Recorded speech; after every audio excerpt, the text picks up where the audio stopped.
ইফতির ভাবে মিম হঠাৎ ইফতির রুমে এসে দরজা বন্ধ করে দেয়। আর তা দেখে ইফতি অবাক হয়ে শোয়া থেকে নেমে ভাবির পাশে এসে দাঁড়িয়ে বলল, ভাবি দরজা বন্ধ করলেন কেন? ভাবি বলল, আজ আমি তোকে একটা উপহার দেব। তাই তাই নাকি? তা কি উপহার দেবে আমার প্রিয় ভাবিটা?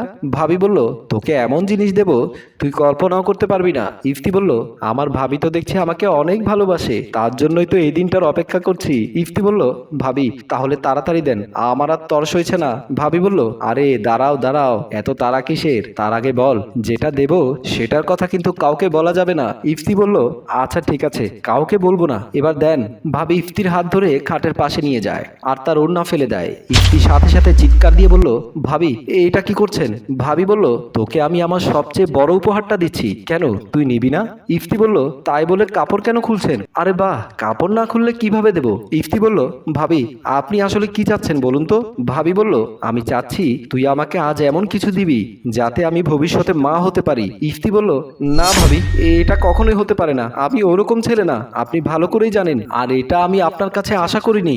আমি আপনাকে অনেক ভালোবাসি, কিন্তু এভাবে নয়, একটা বোনের মতো করে ভালোবাসি। আমি এত কিছু শুনতে চাই না তোর কাছ থেকে, তুই আমার ইচ্ছে পূরণ করবি কিনা বল। ইফতি বলল, না ভাবি এটা কখনোই হতে পারে না, এটা আমি কখনোই করতে পারবো না, মরে গেলেও না, আপনার যা করার আছে আপনি করেন। ভাবি বলল, ইফতি তুই কি ভুলে গেছিস আমি যেটা চাই সেটাই পেয়ে ছাড়ি, আর না পেলে আমি সবকিছু ছাড়খাড় করে দেই। ইফতি বলল, ভাবি আমি কোনো কিছুর ভয় করি না, আপনি নিশ্চয়ই ভালোভাবে জানেন আমি এরকম কাজ কখনোই করব না। হ্যাঁ ঠিক আছে, আমি একটু একটু খারাপ কাজ করি, তাই বলে আমি এত বড় খারাপ কাজটা করতে পারবো না।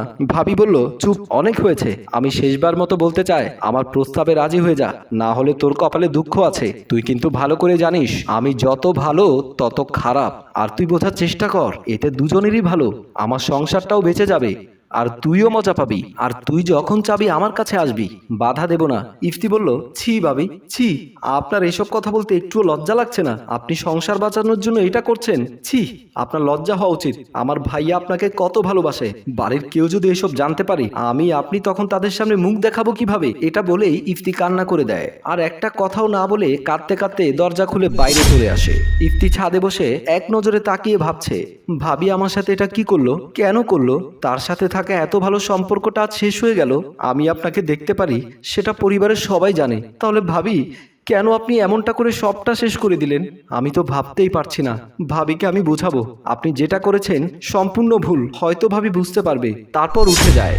বাবা মোমেন বলল, আজকের দাওয়াতটা খুব ভালো ছিল, দারুণ মজা করেছি সবাই। মা বলল, তারা সবাই আমাদের যে আপ্যায়ন করেছে ভোলার মতো না। বোন মনি বলল, চাচি সত্যি অনেকদিন পর আপনাদের সাথে বেড়াতে গিয়ে ভালো লাগলো, আর যদি বাবা মা বেঁচে থাকতো তারা হয়তো আমাদের সাথে বেড়াতে যেত, আমার কত ভালো লাগতো, কিন্তু সে ভাগ্য কি আমার কপালে আছে? এটা বলে কান্না করে দেয়। মোমেন বলল, আরে দেখো দেখো মেয়েটা কি শুরু করলো। পাশ থেকে বড় ছেলে আজাদ বলল, কিরে আমার বাবা মা কি তোর বাবা মা নয়? আমি কি তোর বড় ভাই নই? আমরা তো সবাই তোর সাথেই আছি। এমন সময় ইফতির বউ মিম বের হয়ে আসে কাঁদতে কাঁদতে, গায়ে এলোমেলো কাপড়। সে কান্না করতে করতে আজাদকে জড়িয়ে ধরে বলল, আমার শরীর ভালো লাগছে না বলে আমি তোমাদের সাথে বিয়েতে যাইনি। এই সুযোগে তোমার ছোট ভাই ইফতি আমার রুমে ঢুকে আমার সাথে অবৈধ সম্পর্কে জড়াতে চেয়েছে। ও বলেছে ও নাকি আমাকে মা বানাতে সক্ষম হবে, আমার সাথে জোরাজুরি করেছে। আমি কোনো রকম পালিয়ে আসি। ইফতি বের হয়ে আসে আর সবাই তার দিকে তীক্ষ্ণ নজরে তাকাচ্ছে। ইফতি বলল, সব মিথ্যে কথা। ভাবি আপনি এসব কেন বলছেন? আমি তো কিছুই বলিনি, কিছুই তো করিনি। আপনি তো উল্টো আমার রুমে গিয়ে আমাকে জোর করেছেন, বলেছেন বাচ্চা দিতে হবে। সবটা মিথ্যে বলছেন আপনি সবার সামনে। বাবার কাছে গিয়ে বলল, বাবা আমি সত্যি এমন কিছু করিনি, আমি তো আমার রুমে শুয়েছিলাম। বাবা বলল, চুপ, তুই তো কিছুদিন আগেও একটা মেয়েকে রাস্তায় ইফটিজিং করেছিস, তোর জন্য সব মান সম্মান গিয়েছিল, বের হয়ে যা আমার বাড়ি থেকে। ইফতি বলল, না বাবা এমনটা করবেন না। মায়ের কাছে গিয়ে বলল, মা তুমি বিশ্বাস করো আমি এসব করিনি, আমাকে তো তুমি জানোই। মা বলল, সর আমার সামনে থেকে, দূর হয়ে যা।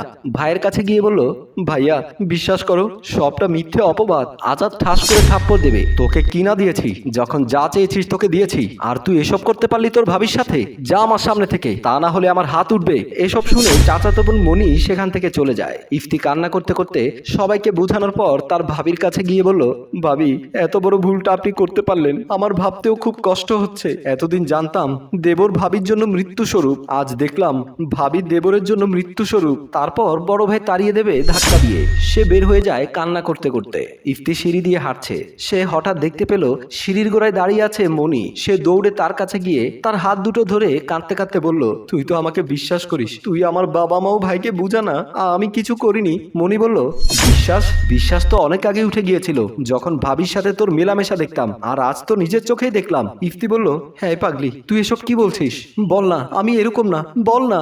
মনি বলল, ছি, তোর মতো ছেলের মুখের দিকে তাকাতে আমার লজ্জা হচ্ছে। আমি তো তোর মতো ছেলেকে ভালোবেসে ভুল করেছিলাম। আমার কি কম ছিল যে তুই এরকম একটা কাজ করলি? তোর যদি এত ইচ্ছে ছিল আমাকে বলতি, বিয়ের আগে আমি সবকিছুই দিয়ে দিতাম। চলে যা আমার চোখের সামনে থেকে।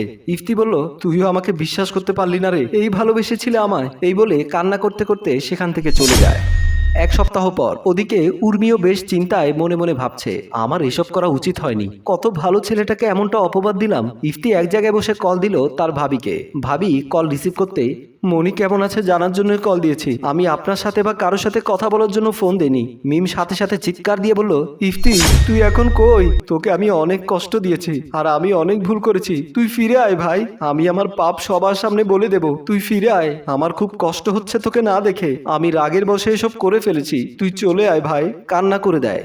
ইফতি বলল, সেই সুযোগ আর নেই ভাবি, আমি 3 দিন ধরে না খেয়ে আছি ভাবি, ভাবি আর মনে হয় না আমি বাঁচবো, খুব কষ্ট হচ্ছে ভাবি। মিম বলল, তুই তাড়াতাড়ি বল কোথায় আছিস, আমি তোকে গিয়ে নিয়ে আসবো, তাড়াতাড়ি বল। ইফতি বলল, ভাবি আমি অনেক দূরে আছি ভাবি, আর কিছুক্ষণের মধ্যে মনে হয় অজানা দেশে চলে যাব, আমি সহ্য করতে পারছি না ভাবি, আমাকে ক্ষমা করে দিয়েন ভাবি। ভাবি আমি আপনাকে এখনো ভালোবাসি, একটা বোনের মতো করে, কেন জানি না আপনার প্রতি আমার ঘৃণাটা আসেনি ভাবি, আমার জীবনের শেষ ইচ্ছাটা রাখবেন ভাবি। মিম বলল, আমি আর কোনো কথাই শুনতে চাই না, শুধু বল কোথায় আছিস। ইফতি বলল, ভাবি সেটা জেনে আর কি হবে, বলেন না আমার ইচ্ছাটা পূরণ করবেন কিনা। মিম বলল, বল। ইফতি বলল, ভাবি আমার আব্বু আম্মুকে বলবেন আমাকে যেন ক্ষমা করে দেয়, আর সত্যটা গোপন রাখিয়েন, আমাকে ভালোবাসার খাতিরে কাউকে বলিয়েন না, এটা বললে আপনার জীবনটাও নষ্ট হয়ে যাবে।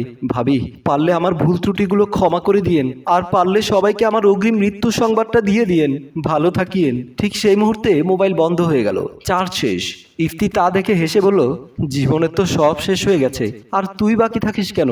মিম কান্না করতে করতে বলল, হে কি করলাম আমি, আমার রাগ ও স্বার্থের জন্য একটা নিষ্পাপ ছেলের জীবন শেষ করে দিলাম। হে আল্লাহ, আপনি কোনোদিনও আমাকে ক্ষমা করবেন না, আমি একটা অপরাধী, আমাকে শাস্তি দিন। এই বলে কান্না করতে থাকে। সম্মানিত ভিউয়ার, আপনার সুখের জন্য অন্য কারো হাসি কেড়ে নেবেন না, হয়তো সারা জীবন তার দায়ভার আপনাকে বয়ে বেড়াতে হবে, যা আপনার শান্তি কেড়ে নেবে। গল্পটি ভালো লাগলে লাইক, কমেন্ট ও শেয়ার করুন। ধন্যবাদ।